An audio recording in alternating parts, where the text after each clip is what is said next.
сюда вошли, на мой взгляд, редко исполняемые песни, инструментальная музыка крымских татар, вот такие, как, например, «Томалах Тавшан», «Кидым Чарахларам». Я постарался их гармонизовать, учитывая специфику крымско-татарской музыки, ладовую сторону, метаритмику. Вот. И думаю, что этот сборник будет весьма полезен, ну, прежде всего, наверное, нашей учащейся молодежи.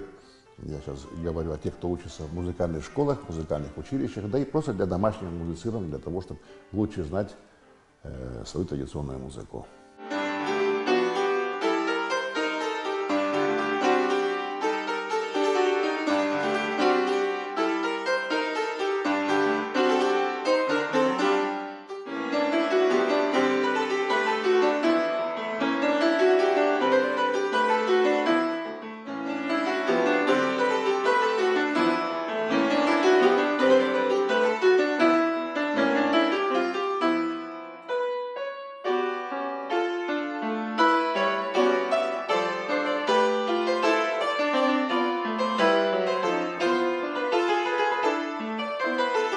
Вышедший сборник – это во многом отклик на те пожелания, которые были выражены музыкантами, родителями детей, которые учатся в музыкальных школах, музыкальных училищах. Этим сборникам все предшествовали работы моих коллег, композиторов. Это Мирзия Халитова, ее фортепианные сборники, Эльвира Эмир, фортепианные сборники, Назим Амедов.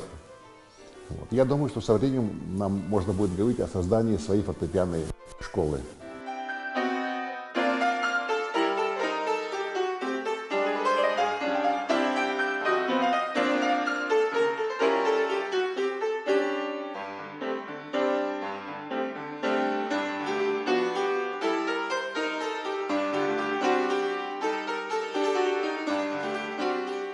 Это многолетний мой труд, он называется «Хрымын Иерли музыкасы».